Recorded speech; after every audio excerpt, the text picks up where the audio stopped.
All 4 candidates are from outside our region. This is an opportunity to learn about them, to hear their vision for both the country and for our area, and educate them about the issues facing our rural community.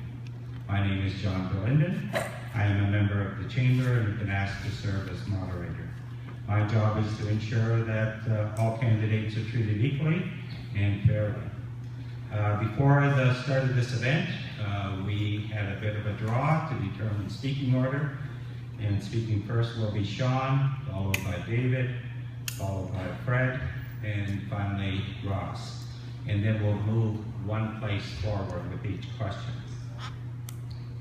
The audience is asked to respect the nonpartisan nature of the event, so no cheering, shouting, or heckling. Each candidate will be allotted equal time to respond. After introductions, the candidates will be given 2 minutes to make an opening statement. The moderator, that's me, will ask a series of questions based on themes that were identified by the Musquodoboit Harbor Area Chamber of Commerce and Community Group prior to the event. Each candidate will be allowed 3 minutes to answer the question. We have the timekeeper, Nancy. Karen, sorry.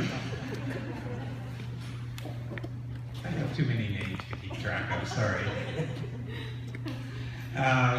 Karen will keep the forum on schedule and indicate the candidates when their time is approaching the end. She has 3 cards with her, a green one. The green one indicates go ahead and start talking, go. Yellow, you have 30 seconds remaining, so it's probably time to start wrapping up your comments, and of course the red card means stop. This forum provides an opportunity for candidates to communicate their platform or position on specific issues facing both our community and Canada. The Chamber sought input and ideas for questions from its membership and developed questions around 6 themes, and I'll go over those 6 themes in a bit. The candidates were provided with those themes, but not the actual questions. While we will not have questions from the audience, time will be provided at the end for you to meet with the candidates and ask the questions that are of interest to you. A reminder to all that the rules around voting have changed for this election. You are now required to provide 2 pieces of ID when you come and vote on the 19th, so keep that in mind. We have some information from Election Canada, which we have available at the back there on one of the tables. So please pick one up so that you're ready and you don't become frustrated when you do show up to vote on the 19th.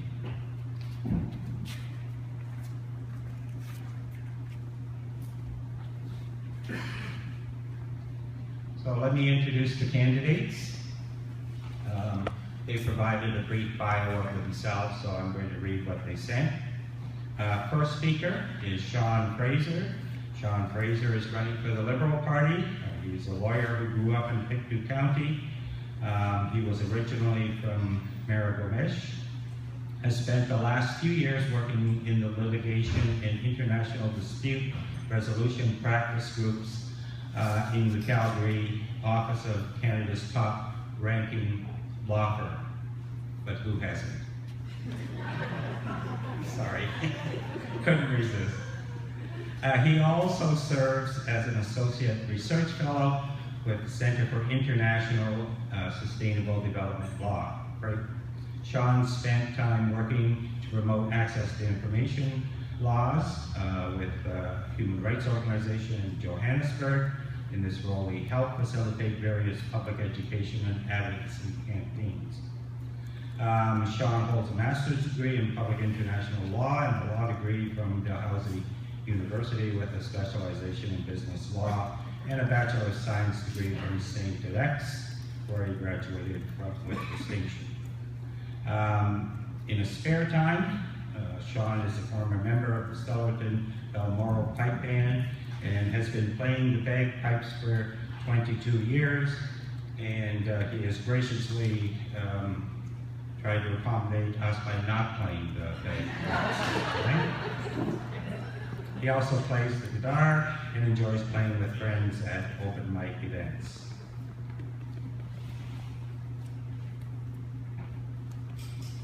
I like the bagpipes. All right, we can have the Kaleo side out. We're going to keep this informal. David Hatchie is a candidate for Central Nova from the Green Party. David is going to be speaking second. David was born and raised in Bathurst, New Brunswick. He studied environmental economics at Harvard, followed by a 10-year stint on Wall Street trading equities. He has traveled extensively, including living for 2 years in India, managing a trading firm. Always intending to return to Canada, he had moved to Halifax in 2008.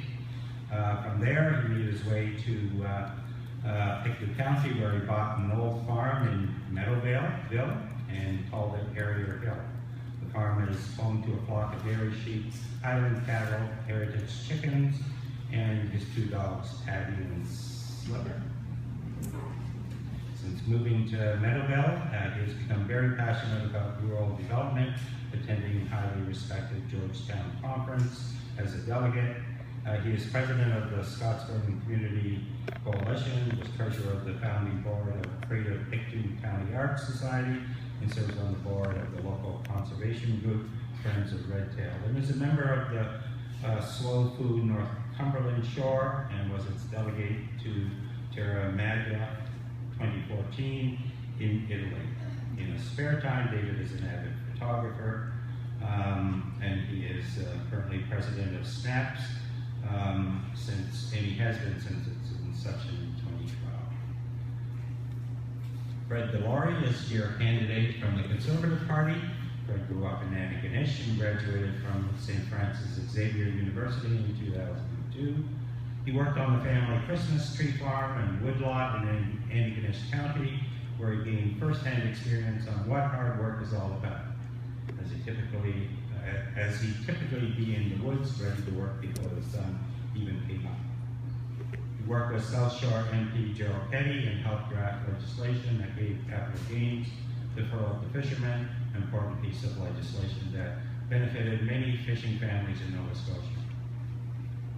Fred also has a strong interest in international politics and has been to the Middle East on 2 occasions where he met with government officials, journalists, and military personnel, while also serving as an international observer for Egypt's 2011 election. And finally, we have Ross Landry, who's your candidate for the New Democratic Party. Ross is a former provincial MLA and cabinet minister and RCMP officer. Excuse me.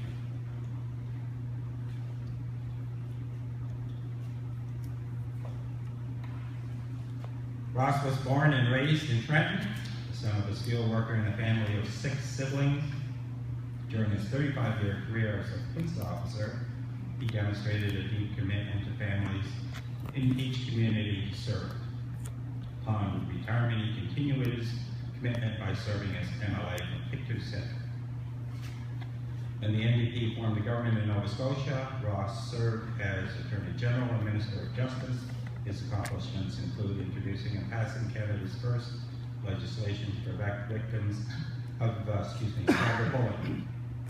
As a senior RCMP officer, Ross established problem-based learning and conflict resolution, specialized in problem-based learning and conflict resolution. He also developed and delivered training courses across Canada and the U.S.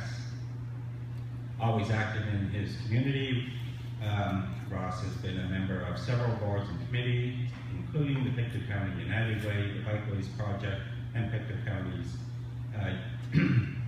Unites Transportation Committee. Ross promotes healthy living. He's an avid cyclist and enjoys hiking, kayaking, and playing hockey. Those are your candidates.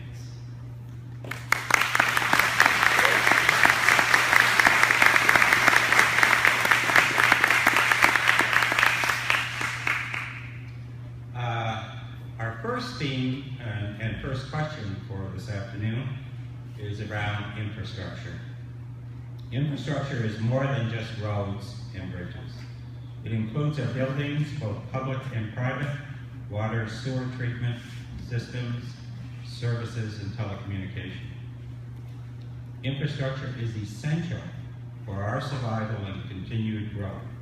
As a rural community attached to a large center, Halifax, we constantly struggle to maintain our services and fight to remain on the city's planning agenda. The potential of this Eastern Shores gateway community is sometimes frustrated by Halifax's focus on the center of the community, which is Halifax. We are trying to get the municipality and other levels of government to move on the secondary planning process for this area so that we can make business case for water and sewer infrastructure. The question, what role do you see for the local MP in helping us advocate for our future, break down the barriers, and secure the investment we need to promote development in this area? Sean? Oh, sorry. Sorry. I'm ahead of myself. We'll have opening statements first from the candidate. Sean.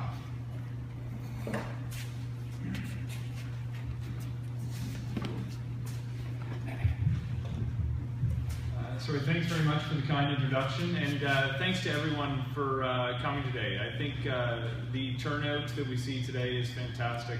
I am particularly impressed because I grew up in a rural area in Miragamish, and to see this level of turnout here in Musquodoboit Harbour is fantastic. It's hard when you're knocking on doors to connect with as many people as you'd like in such a rural riding. So to have events like this is a wonderful opportunity for the candidates to get to introduce themselves, and hopefully after today you'll have the information you need to make a good decision. So I mentioned I'm from a rural area, and I know very well the feeling of being ignored when it comes to federal politics.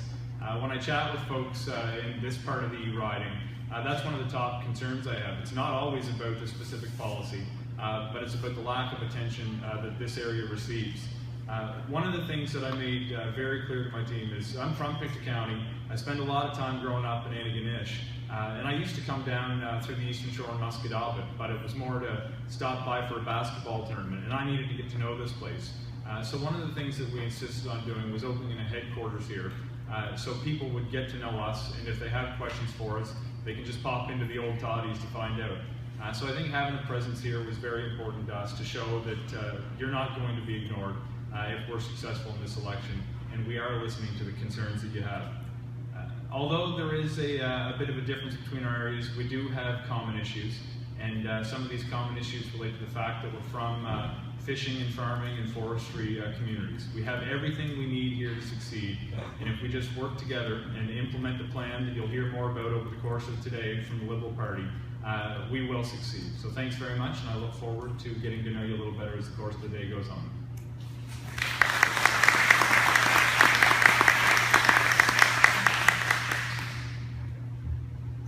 Bring that down. David.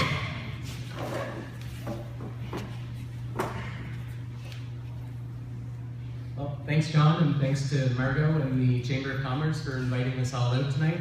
I'd like to echo some of Sean's comments. This is an amazing event, and it's great to see people disengaged in the democratic process. I think people have been disengaged for too long, and there's been strong incentives created for people to not participate in the democratic process. I think events like this go a long way towards helping to increase voter turnout. You've also got an Elections Canada office in your community, which is great, so make sure you verify that you're registered to vote.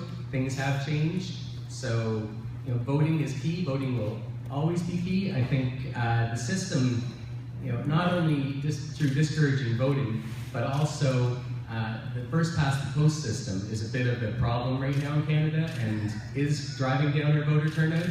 So, the Green Party, the Liberals, the NDP, I don't want to speak for them, but I know we're all against this first past the post system and are looking for proportional representation. So bear with us this election. into the future, I think you're going to get more representation. The voice of the Canadian people is going to be heard louder and louder as we go on. I know that it's frustrating at this time, but we're going to get there. Stick with us, and I'll look forward to presenting more about the Green Party as the afternoon goes on. Thank you.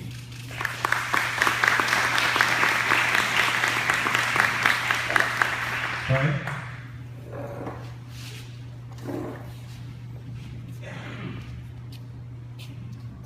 Thank you all for being here. I echo what my fellow candidates have said already. It's great to have such a presence here in a community like this, to have such a good crowd out for this, to hear us debate the issues and discuss the topics that are important. I'm from here in Central Nova. I grew up here. This place means a lot to me, this riding does. I've got family in the Muscatine area, from Antigonish, living in the Pictou area right now. I also, as was mentioned earlier, I do have experience in Ottawa. I know how Ottawa works, I know how to get things done. And that's something that this community needs. We need someone to be able to get things done. And I pledge to you that I'll be able to be that person. I work very closely with the provincial and municipal officials to achieve that. We have issues here with water and sewer that we need to get moving on. And we'll be discussing that later in more detail, but I can pledge to you that I'll work very hard for you and on your behalf. This election is about protecting the economy. That's something that's very important that we're focusing on. We have the best plan for that, the Conservative Party does. We look at our track record, we looked at the global recession from 2008 and how our party came out of that better than, or our country came out of that better than any other G7 country. That says it right there. And we have a low tax, balanced approach to continue to grow the economy. There's a lot of work to do, but we have the right plan to do it. And I look forward to chatting with you throughout the day on this, during this forum and then afterwards. So thank you very much.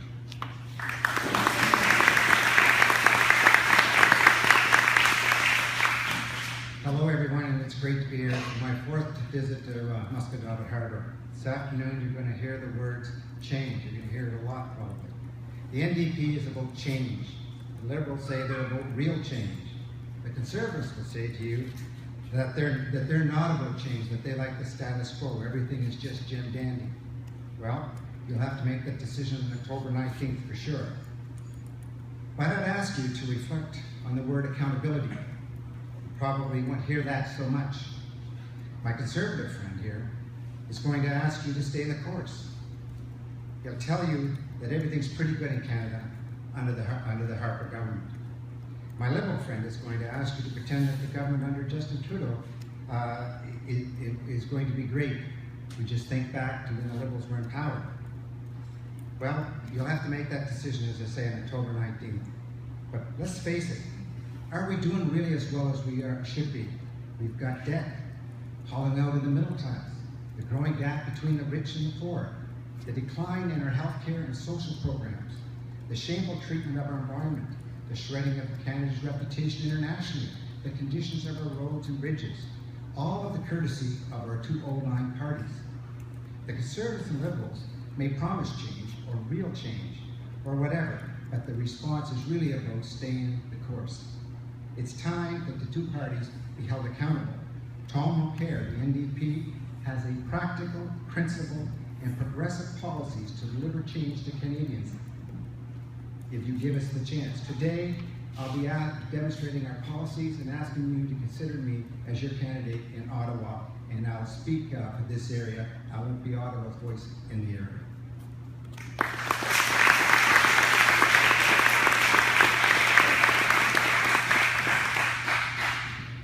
Now to our questions. The first one being infrastructure. I've already introduced that, so I'll repeat the question. And we'll start with Fred as we move down the line. What role do you see the local MP in helping us advocate for our future, break down the barriers, and secure the investment we need to promote development in this area?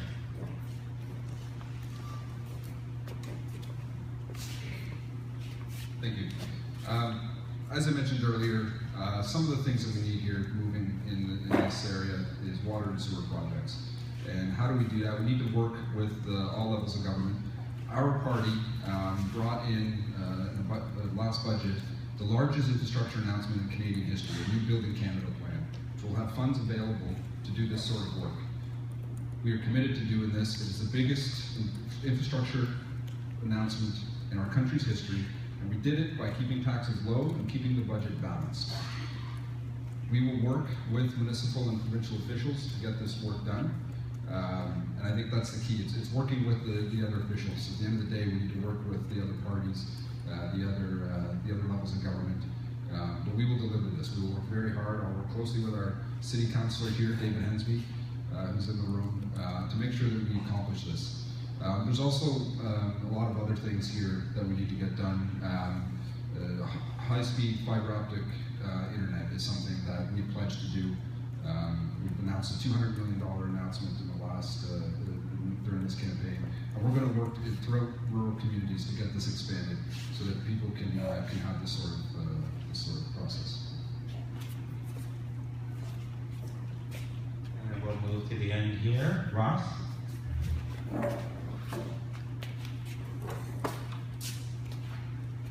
The point here is, for a very long time, the Eastern Shore has been left out of the mainstream. But think about it, the marginalization of this and other rural areas of this province parallels the marginalization of the Atlantic region. Nova Scotia has been on a continual recession for over 30 years. Successive Liberal and Conservative governments in Ottawa have thrown crumbs to this part of the country. A project here, a project there, but they never really address the underlying structural concerns of our rural communities. The infrastructure deficit, whether it's in roads, wharves, housing, hospitals, high-speed internet, and so on, is really a function of decades of Liberal and Conservative downloading and neglect. We keep voting them in, but nothing ever changes. The slow motion recession just keeps rolling on. Well, the Liberals and Conservatives have had their chance over and over again. As Tom McClare has been saying, it's time for change. The NDP platform includes many elements that will directly benefit infrastructure along the Eastern Shore. That is, including increasing direct transfer payments to municipalities to build and repair roads, bridges, transportation, and an additional $1.5 million annually by the end of the first NDP mandate. Working with, not against, provinces and territories to ensure effective infrastructure investment. By year 4, the NDP will create 54,000 construction, manufacturing, and transit operation jobs across the country. We will do all of this without unfairly burdening our future. We will do it in a balanced budget by restructuring how we collect and distribute your taxes. This area, if you just take a look, and I remember driving down here a number of times that I came here, and how difficult it is to commute along number 7 highway. Just think about what we need to do and what we could do, and how more prosperous the overall area could be with a very viable transportation network system. And we need to make that investment. Thank you.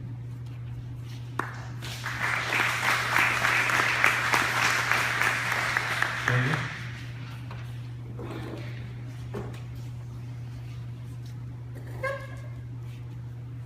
It's been estimated that Canada faces a $350 billion infrastructure deficit. There's no question that increased attention must be paid to our infrastructure. That's where residents' quality of life come from. That's where our businesses can develop with the infrastructure support that they need to grow.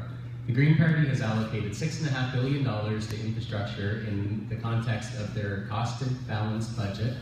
We've got municipalities. The federal government has been balancing their budget on the backs of the municipalities, and that's where most of your services are provided. 50% of all total tax revenue is collected at the federal level, 42% provincially, and only 8% is collected at the municipal level. And that's the services that people complain about as we go door to door. The Green Party is committed to establishing a Council of Canadian Governments, which is regular meetings between the federal, provincial, municipal, and First Nations communities to make sure that we're all in this together, everyone's on board, and that the flow of information is both ways, not just from the top down.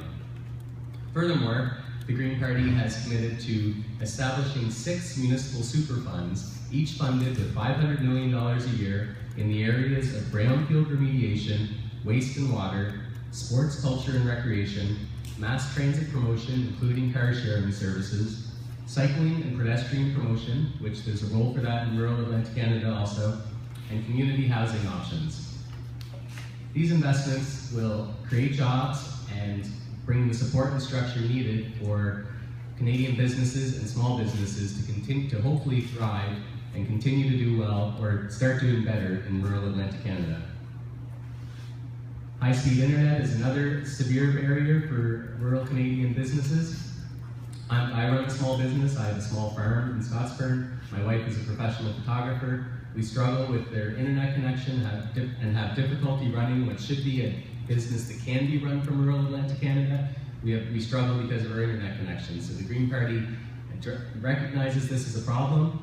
1.5 megabits per second is not high-speed internet, and the Green Party has solutions for that too. Thank you.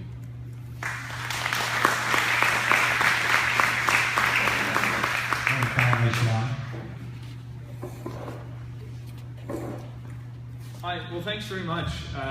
The infrastructure piece to this election is probably the clearest dividing point of any between the Liberal Party's plan and the plan of balanced budgets and cuts that the NDP and Conservatives are putting forward this time around. What we've got is, and excuse me, I gotta adjust the mic, I'm a big guy. The plan we've got is what I like about it is it's simple and it's honest. We're not making false promises that we're gonna give you the world for nothing. We're saying we're going to invest in projects that our communities need, that are going to put people back to work, but there's going to be a cost to it, and that cost is a short-term deficit. That's the honesty. It's refreshing being an aspiring politician to see this level of honesty come through in a discussion about how we're going to grow the economy and put people back to work. Now, the kinds of projects that our communities need are apparent right here along the Eastern Shore. There's absolutely water and sewer issues along the Eastern Shore, but I've been spending a lot of time in seniors' residences as well. You don't have to look further down the road than the Birches to realize that we need things in our communities that are actually going to help improve the quality of lives of the people that live here. When you start investing in projects that our communities need, human beings are usually paid pretty well to build and repair those projects. When human beings are being paid well, they spend their money on other things in our communities. Local businesses, we're going to not just need carpenters and welders to work on these construction projects, but we're going to need accountants to service them professionally. We're going to need shops and restaurants because people are going to be working on the job and need a place to eat. My role as a federal member of parliament is to be a strong advocate for this area to make sure we can take advantage of the historic investment that the Liberal Party is making, which is the largest investment in our communities that a Canadian government has ever made. And with strong local representation, rather than just a messenger from Ottawa, we can improve the quality of the life of the people that live here. Thanks very much.